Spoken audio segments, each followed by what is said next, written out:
Geordie, welcome back to another episode of our TFD Performance Podcast. We've had a little bit of a break in the schedule while you're off gallivanting in the States, so welcome back. Yeah, thanks, Loz. Good to be back.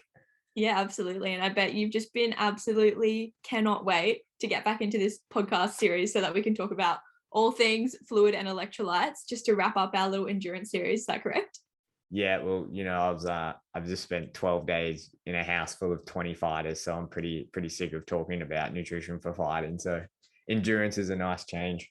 Absolutely. And I think, obviously, I guess it kind of does coincide because you're monitoring sweat rate and obviously hydration status with the fighters, but how that translates into endurance athletes and endurance sports is different, but there are still some similarities there. So I think in today's episode, obviously, we're going to be talking specific to endurance sports, but about the importance of fluid and electrolyte intake for endurance athletes. And why it's not only important to obviously dial in your nutrition, but also make sure that you're nailing your hydration as well, because if anyone's listening to this, you've probably experienced cramps or fatigue or overheating or going to the toilet too much or not even going to the toilet. So there's a lot of kind of implications that can arise if you don't nail your fluid and electrolytes. But to be honest, it can be quite overwhelming because I suppose there's a lot of mixed research out there into the supposed benefits or the strategies that we should be employing for endurance athletes. But straight off the bat, Geordie, I know you've been experiencing a little bit with your own personal running endeavors. Do you want to give us a little bit of a synopsis into what you've been trialing recently with your running and your fluids and your electrolytes?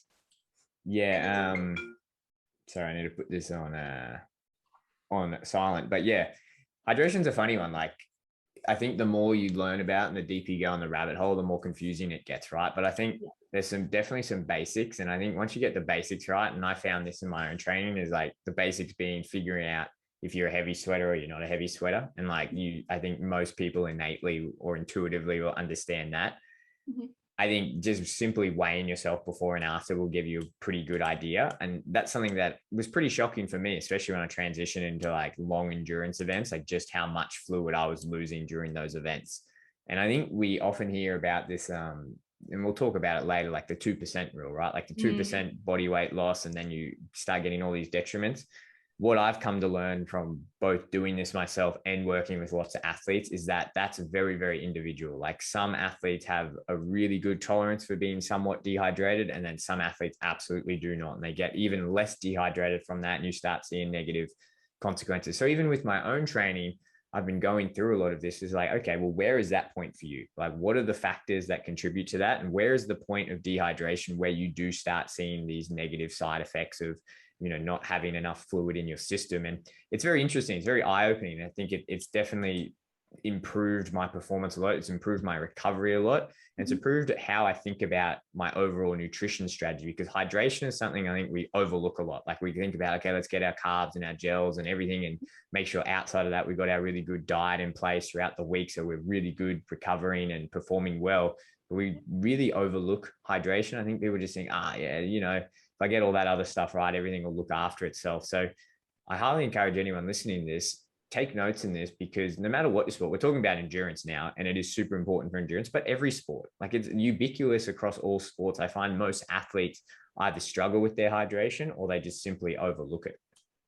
Absolutely. And, depending on kind of where you get your statistics from, like our human body, we're made up of, up to 75% water. So that just goes to show how important it is for us to prioritize this during training, because you're right. Obviously, there's, we've talked about carbs, and there's some pretty good recommendations in terms of how much you should be aiming to have per hour. Of course, that's individual, but I think when it comes to fluid and electrolytes, it's super individual because we all have different sweat rates. We all have different kind of sweat composition in terms of, are we a salty sweater or are we not a salty sweater? So I think a really good place to start would be, you don't have to go out and get a fancy sweat test done unless, you've got the materials there, you've got access to someone that can do it for you.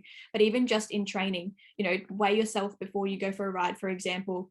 Take note of how much liquid you're consuming during that ride. Weigh yourself again at the end of your session, and whatever that difference is, that's, say your approximate sweat loss. And then to rehydrate, you want to times that by 125 to 150%. But doing that in training can help you to get a really good understanding of what your sweat rate is like. Obviously, it's not going to tell us the composition of electrolytes in your sweat, but it's a really good way to get a better idea of, okay, how much fluid am I losing in a session, so that come race day, you can try and mimic this to the best as possible. Because obviously, if you're doing, say, a triathlon, You're going to be swimming, you're going to be riding, you're going to be running. Depending on whatever your event is, obviously it's quite a long duration event. You're not going to be able to always match your output. It's hard. You can't rely on thirst as an indicator of hydration requirements while you're exercising, but having that background understanding of how your body sweats is going to really help moving forward in terms of determining your fluid needs. Yeah, it's an important consideration I think everyone should think about is it's super individual. Like you'll never get two individuals that are exactly the same. You could go to a triathlete club and a triathlon club rather, and you could look at 20 different individuals and you might just have 4 or 5 that are real heavy sweaters and really heavy salt sweaters. And then like 10 that are kind of in the middle. And then the rest are just at the other end of the spectrum where they're quite low. And the way you design this hydration and electrolyte strategy for each of them is going to be different, right? And I think if you do identify as one of those heavy sweaters for one, and then a heavy salt sweater as well, meaning you lose a lot of, say, sodium in your salt, you really do have to look at this, because you can go back and forth and you can look at the research and go, oh, how much does it really play into your performance? When I don't think we're quite there where we can say at a definitive number, this is going to happen. If you're this much dehydrated, you've lost this much sodium, this is going to happen. We're so far from that. It's not funny. But anyone that participates in these events, and if you are a heavy salt sweater and you are a heavy sweater, I am one of them. Yep. You feel it. Like you definitely feel it. Like, and it's interesting talking to people who aren't like that are low salt sweaters, low sweaters, and they can just keep going, and they don't have to take this as seriously. They do have to take it seriously, but not as attentive. And then understanding, okay, I am losing all of this. What is my strategy? Like, how much do I have to theoretically get in? Do you have to get all of that in during that race or during that training? We don't know yet. We don't know how much of that you do have to get in. What we do know, though, is afterwards, if you've decreased your total body water, it's probably going to be very advantageous to get a good portion of that 125 to 150% back in, more so for your recovery, and then to make sure that you're starting your next session well hydrated. Yeah, absolutely. And especially for those of you who are listening and you train multiple times a day and or you train in hot environments. We were just talking about this off air before about the impact, more so we think of heat as opposed to just fluid and electrolytes. But yeah, if you're training multiple times a day, having that fluid in after your session is going to be super important. And, when we talk about electrolytes, just for some context, in case you're not really sure what electrolytes are, the common ones that we talk about with regards to sports nutrition is sodium, so salt, magnesium, potassium, calcium, magnesium, chloride. So all of these play various functions throughout our body. And you can get these naturally from foods. However, in the context of sports, generally we're going to be getting these from a tablet or a powder or a pre-made sports drink. So that's your Train Aid, Powerade, Gatorade, all those types of things. And depending on what works best for you or what's the best method of delivery, you could be having salt tablets, you could be having Train Aids made up, you could be having sports gels. So it's obviously, again, as with everything, is finding an individual, like a way that is the best for you. So hand in hand is electrolytes and fluid. And when it comes to endurance, one of the most hyped electrolytes is sodium, so salt. And that's because of the role it plays in fluid balance. As you mentioned before, Geordie, obviously sodium helps us to retain fluid. So it's like that conversation again of, okay, well, is it this impact of the electrolytes that we supposedly have this performance benefits from, or is it the fact that sodium can help us to retain water and therefore, ensure that we are hydrated? So it's, again, those holes in the research of, okay, at what point are we actually getting benefits from these electrolytes? Yeah, I think when you break it down, right, and you want to find like the mechanistic cause of why you see detriments in performance or why some people can get through races without having sodium, you can get kind of in the weeds with it. It's like, well, what role is the sodium having? Are you replacing lost sodium that's lost from parts of the body, or is that sodium playing a role in restoring fluid volume? We're not quite sure. We know fluid volume is super important. One thing that you do know if you do practice with a lot of endurance athletes is that for your heavy salt sweaters, you see an immediate difference. Like I've had guys that, let's just say the average sweat loss, I think if you read the papers, it's what, like 1,100 megs per liter of sweat. So if like you think about like your average Gatorade, like endurance or something, will have 365. So that's putting in 3 Gatorades per liter of sweat. If you're sweating 2 liters per hour, that's getting in 6 Gatorades. So it kind of makes sense. If you don't need that much fluid, let's add to these electrolyte tablets. If you've got guys that are very, very high salt sweat, they can be losing up to 2,000 milligrams per liter, 2,500 milligrams per liter. You're going to see a detriment. If those guys aren't getting it, it might not be in the first hour, it might not be in the second hour, but if they're going 3, 4, 5, 6, 7, 8 plus hours, they've got to be getting that back in. And you absolutely see that. And I've had clients where that's the single biggest issue. And that's the biggest issue, like biggest solution to a lot of issues that they have, whether that's fatigue, whether that's energy, whether that's the ability to hold fluid in their body. Like you said, they're stopping and always going to the bathroom can be a sign that you don't have enough electrolytes to physically hold that fluid in your body. That is usually one of the first things that we look for. You know, we ask them, hey, are you when you're sweating, is it like stinging around your eyes where you got little cuts or wherever on your face? Are you tasting salty things? Good thing I always say to like cyclists who stop and get coffee at cafes is like, are the dogs coming up and licking your legs? Because they'll come up and lick the salt off your legs. If you're a heavy salt sweater, looking into how much you're actually losing is super important. That's why getting, say, a sodium sweat test, if you're a serious endurance athlete, is so valuable, because you might just be losing 1,000 megs, and that's a pretty easy amount to replace. And you can have that question, oh, do I really need to replace that, or can I just get it in my food? But if you're at the top end of that, 2,000, 2,500, you're probably going to see some detriment later on in your training or race day if you don't replace it. And then you need to find supplements that are going to be adequate to get that back in. Really, really, really important. Yeah, and I think on one of our previous episodes, we touched briefly on, fluid and electrolytes. And I'd mentioned I'd read one article saying that sodium requirements or suggested intakes for endurance athletes were 500 to 600 milligrams an hour. And that's great if you're a low salt sweater. But if you, like you mentioned, the average person is sweating up to 1,100 milligrams per liter of sweat, where is that coming into? So it's like, as well, there's, not necessarily guidelines out there that can just make it super easy in terms of dictating an individual's requirements. So I think, if you have the ability to, getting a sweat test is great, because I mean, you've done it with some of the fighters, Geordie, and it's pretty insane, what values you get. Yeah, the difference, like the spread is nuts. And like I've done it with endurance athletes too. And like you see it, I've done it with lots of different athletes, and there's such a spread. I think there's a stat going around in some literature, like in soccer, in football, if you're from Europe and the UK listening to this, is that if you sweat test an entire football team, is that only about 5% of them will come back as really high salt sweaters and need an individual electrolyte and hydration strategy. And that's like not that much, like especially if you think about 5%, you got 100 athletes, only 5 of them will really need to dial this in. And that's probably accurate. That's probably the ones that really need to dial in. But for those guys, you absolutely need to have a strategy. And if you are one of those athletes and you're listening to this and going, oh, I am getting cramps, you know what, like I'm really struggling with like fatigue, or I hit this wall and it's like, I've got my fueling and everything else on pat, and I'm sleeping well and training properly. Maybe this is something that you need to look into.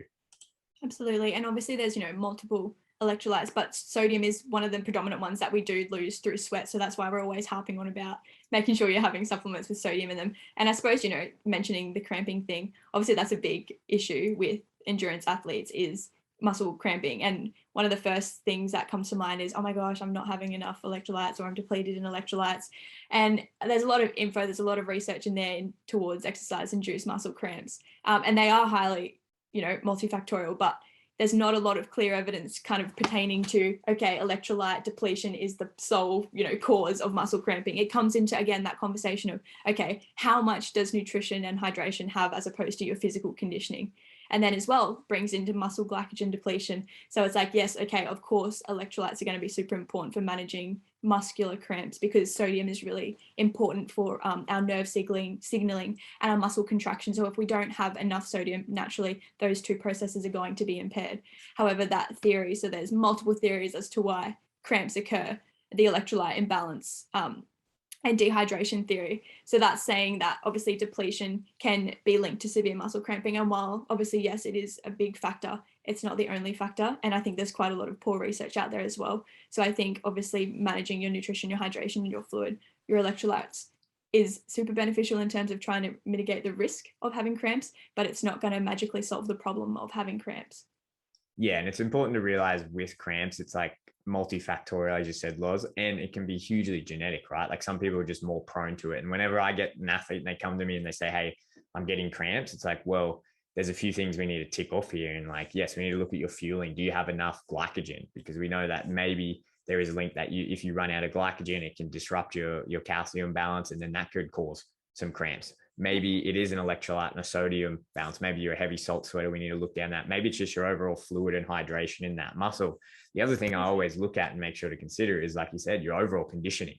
Like we know if you push muscles physically to their limit, they're going to somehow, at some stage, they're going to break down. They're going to eventually, they're going to cause some disruption into that nerve signaling, and that we can see cramps there. So it's really multifactorial. Again, it's like, if you have cramps and we don't know how to nail each single one, you kind of do the shotgun approach and you go, okay, well, let's look at all of these. Let's get your hydration right. Let's get your fueling right. Let's get your electrolyte, and let's look at your conditioning. And I think on another note, like you said, when we're talking about all of this, conditioning is really important. I think we need to appreciate that. Like, if we're talking about hydration and electrolytes and all of this, and, people needing, and we were talking off air, I see people going for like a 5K run and they're like, oh, I've got like my water bottle and my electrolytes and all this. And it's like, you probably don't need that. Like, you probably don't need that, but you're probably not conditioned enough where a 5K run is super easy yet, where you can just go. And so having that fluid and that carbohydrate on board, probably mentally more than anything, but does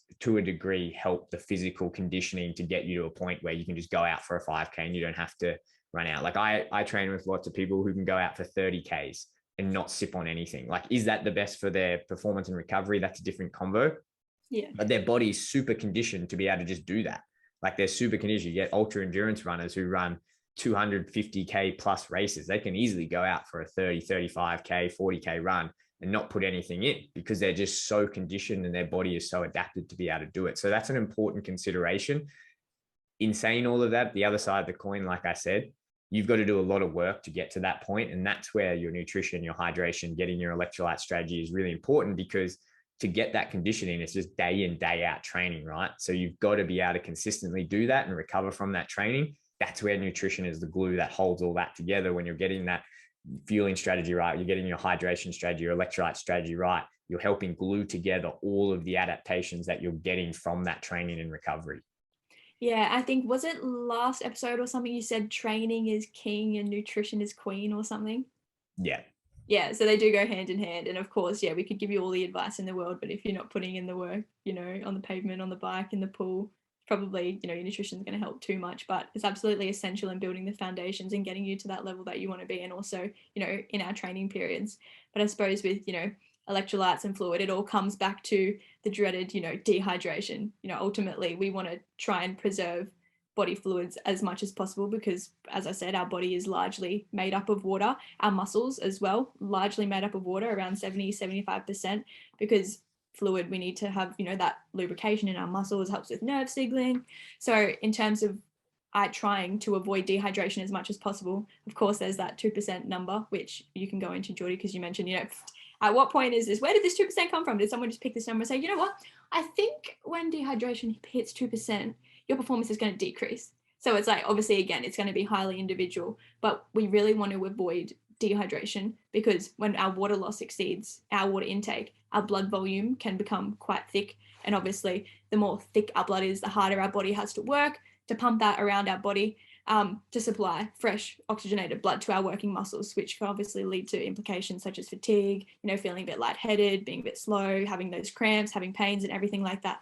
So the aim of the game obviously is to try and prevent that as much as possible. If that's 2%, don't know. But as we mentioned, it's obviously quite hard to match fluid loss with fluid intake whilst you're exercising, because apart from the fact that it's not always practical to have, okay, I know I'm going to lose 2 liters in this, right? I need to smash 2 liters of water. That's not practical, because you don't want to obviously have that fluid on board, and maybe you need to go to the bathroom, but also the logistical implications of being on a bike or running or swimming. All of these things also impact the amount of fluid that you're able to get in.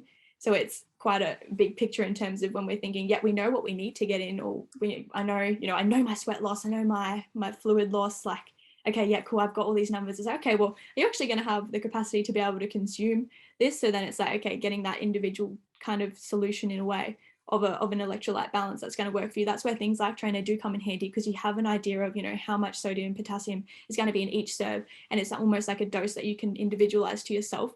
So I think supplements like that come in really handy. But yeah, in terms of that dehydration, the 2%er, what are your views, Geordie? Yeah, it's interesting. I think there's a few points I want to make here, and I think we'll start at the 2%, because like I said, it's very individual for everyone, right? And I think there's a good deal of literature that shows, like, top elite level marathon runners, like, they generally finish that race 4 to 5% dehydrated, right? And there's that classic old study of Gabriel Salesi in the Dubai World Championship when he attempted to break the world record. He finished 10%. dehydrated, you know, and he's performing at an elite level. Yeah. I think the conversation is very interesting. It can get very intricate because, like you said, there's a logistical side of this. And I think time is one of the things we don't talk about enough with this. If you're going out and running a 5 or 10K, like you're only really going to be out there for like an hour, maybe an hour longer. Like if you're moderately well trained, even if if you're getting more elite, way less than that. So do you need, like, how dehydrated are you going to get in that time? I think the conversation gets more important, even when you go up to the marathon. Don't get me wrong. The marathon, if you're doing it pretty well, 2 to 3 hours is a decent amount of time. Are you going to get your body so dehydrated to a point where it's hugely going to be a disadvantage for you in your performance and recovery? We don't know. I think there's two things you need to talk about when you talk about that. Is one, we know when you get more dehydrated, you might say, hey, Loz, you need 2 liters per hour. But we know the longer time that goes on, that sweat rate is going to slow down, because as you lose total body fluid, we know you can't really match this 1-to-1. And we'll talk about after this, if you overmatch it and you over put in too much fluid, you can get the risk of hyponatremia, which we have seen in these shorter events.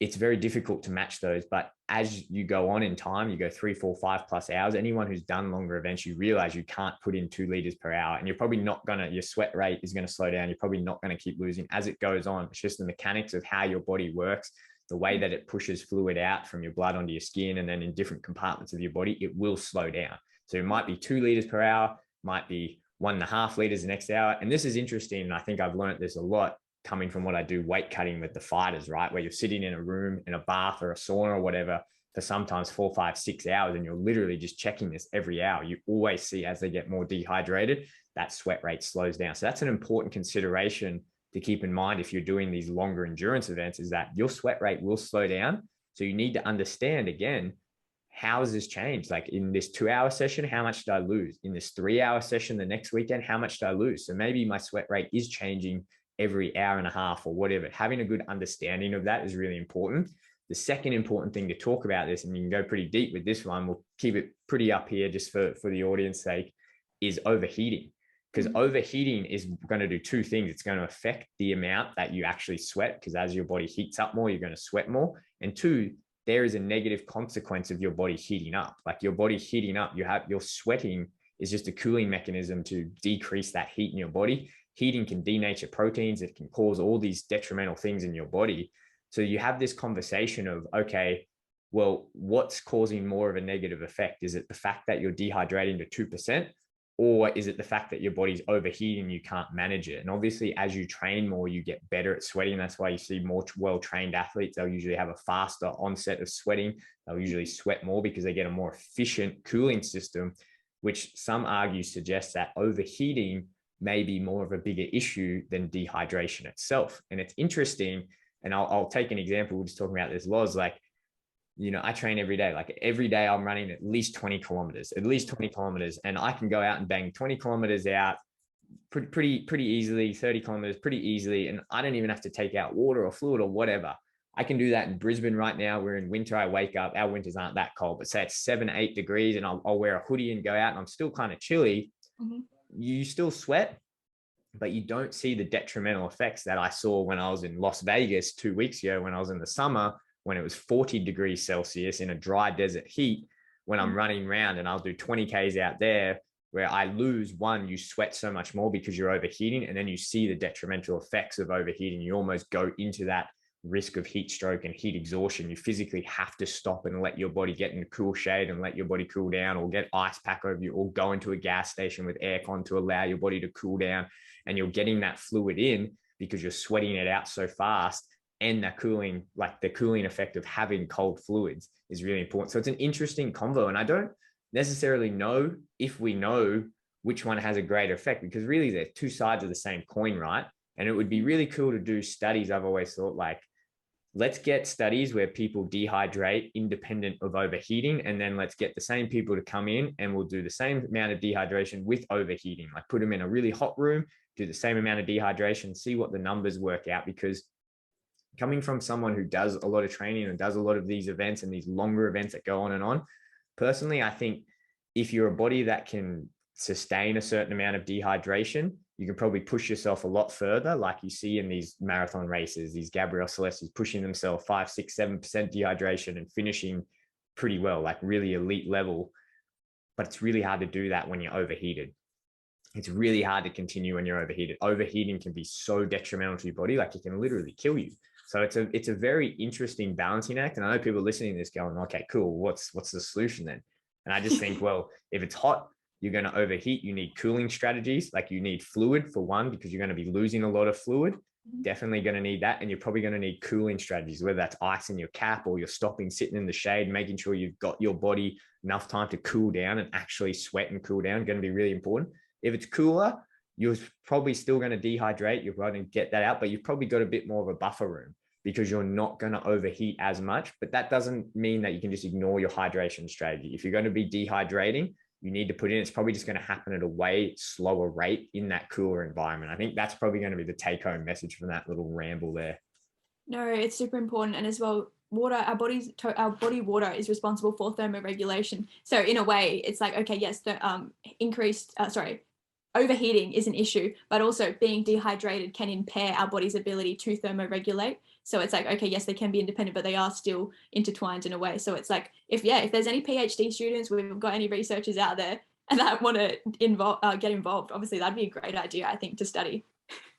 Yeah. And I think it's important, right? And we're talking about very specifics, but if you're just listening to this and you want like a practical, like take home message, like figure out how much you sweat for your event, whatever it is, the distance it is, how much do you sweat over 2 hours, and then see how you change in those different environments. This is why we encourage so many people to do heat acclimation, for example, because doing heat acclimation, which is exposing yourself to training in hot environments, it changes the way your body regulates your heat and controls your body temperature. Like your fluid volume increases, you get a faster onset of sweat, the sweat composition changes, all things that are favorable that lead to you being more efficient at cooling your body and preventing that overheating. But again, like Loz says, it's two in the same thing. Like the fluid in your body is what is thermoregulating your body. So very, very advantageous, very, very individual, but I highly encourage everyone, figure out what you are losing in your training sessions, figure out what your hydration strategy is, and then even look at using some type of heat acclimation to improve your body's ability to thermoregulate and prevent that overheating. Really good point, because a few people that I've spoken to that are doing, say, Ironmans, in terms of preparing their nutrition plan, they'll have a look at, okay, what supplements or what's going to be available at the aid stations at this event. And they'll start incorporating those types of gels or those types of supplements into their training nutrition plan. We should do the same, encourage the same with climates. Do you live in, Tasmania, but you're going to be doing the Cairns Ironman? You know what I mean? Like if you're looking into, okay, yeah, I'm familiar with the nutrition supplements that are going to be available to me on the course. Okay, even to be honest, if we're thinking about, managing thermoregulation and our hydration status, being switched on to, okay, what type of climate am I actually going to be competing in, especially if you train in a different environment to where you're going to be competing. Practicing heat acclimation strategies would be really awesome. And just being able to determine how your body reacts to different types of temperatures, because I obviously wasn't running 20-30 Ks like you, Geordie, but when I was up in Mount Isa at the beginning of the year, I only ran 8 Ks one day, and I think it was 42 degrees, and it was probably the most awful experience I've ever had in my life. I was shaking when I stopped. I was shivering because I was hot, but I was so cold. And I could have kept running. I only did 7 Ks, but I physically could not run anymore because I was just so hot. I was hot, but my body was like cold, and I had goosebumps, and I thought I really had to go to the toilet. I thought I was going to be sick. So I think thermoregulation, obviously, this podcast is about hydration and electrolytes, but I think, thermoregulation could be also something that we could delve into a little bit more, because I think you're right, and it has a huge impact on, how we're actually able to push through those events and train in those uncomfortable conditions. Yeah, this is why you see like Olympic athletes, right? If they're like Tokyo, what was that, 2020 Tokyo Olympics, such a hot environment, is why so many athletes had to do heat acclimation. And when you get the Northern Hemisphere athletes who are coming from those cooler environments, right, that they're coming back down, they have to do heat acclimation to get ready for that heat. And so many elite level athletes do that. And it's like, even on the local scene, like I know, like training in Brisbane or this time of year, like Brisbane's kind of humid, but if you go up to Cairns and do an Ironman or a ultra or whatever in Cairns, you need to get used to that increased humidity. You need to get used to that increased heat. That's something that you absolutely have to get used to. And you see it everywhere. Like I remember, I think it was last year, coming from Brisbane summer, and then training in the like 30-degree, oh, it was only about 25, 30-degree heat when I left, going over to Las Vegas, where it was like a cool, dry air. I shaved 30 minutes or 45, I think it was 45 minutes off my marathon PB Wow. because I was in that cooler environment, wasn't overheating. It was like much, much easier to do it. And then coming back to Melbourne, where it was almost 15, 20 degrees hotter and just absolutely struggling in that heat coming from that cooler, because it is, thermoregulation is so, so, so important. Don't get me wrong. You need to be conditioned. You need to have a good fueling strategy. You need to understand your hydration. Conditioning is absolutely king, but thermoregulation and overheating is going to play such a huge role. And you see this a lot more in these hotter environments. You see it when people are racing in these hotter environments. And you just think about how you run when it's in the winter in your city and how you run when it's in summer. You can probably go out and do a bit more, given that, like, don't get me wrong, if you're running, like I've run in Canada when it's -20, -25, there's different considerations that can be detrimental if you're running in the extreme cold. But if you're in like a normal person cold where it's like, I don't know, 5 to 10 degrees Celsius, you could probably go a lot further, a lot longer, because you're not going to overheat. It's such a huge, important consideration when we're talking about hydration and electrolytes. You just have to talk about thermoregulation as well, because it's just two parts of the same coin. And I think as well, another point of why it's so important to understand your fluid losses is because you don't want to overdo it. So I think you kind of alluded to it before, but in terms of, consuming bulk plain water, whether that has electrolytes or not, you don't want to increase your risk of hyponatremia. So pretty much diluting the electrolytes that are in your blood, because it can have pretty bad consequences. So ultimately, our body is super smart at regulating body fluid and also electrolytes. So for example, when you do become dehydrated, you don't pee as much, or you don't sweat as much because you don't have as much fluid to get out. So our body tries to maintain homeostasis and kind of control these things. But if you're putting in, you're sweating, and you're just grabbing water from the aid station, or maybe you don't have enough electrolytes on your bike and you're just putting in water, you need to be really careful, because if you're already losing a lot of electrolytes through your sweat and you're just replacing that with water, you can increase your risk of, obviously, so what hyponatremia is we've got decreased sodium levels in our blood, and that can cause our swells. Oh my gosh, I need to talk properly. Our cells to swell up. And worst case scenario is that people can die from this. Obviously, it's very worst case scenario. The average Joe is probably not going to have to worry about it. But it is something super important to consider if you are training in those super hot environments, because when we sweat, we're not just sweating out water, we're sweating out electrolytes. So you need to make sure that you are, in a way, replacing what you're losing. Because if you're losing salt, and then you're just putting water in, you're just diluting. So it's like you've got a nice bucket of ocean water and you're pouring fresh creek water into it. You're obviously going to mix up the solution there. It's not going to be optimal for that nerve signaling and the muscular contraction that we're trying to fuel by ensuring we're on top of our fluid and our sodium and our potassium. Yeah, I think it was theorized in like the 60s or 70s that this could happen. And then, like, unfortunately, I think it was in somewhere, I want to say Sweden, or it was like Netherlands, or somewhere in that part of the world. It was the first time they saw it happen in a marathon, where it was a female athlete just overdrank.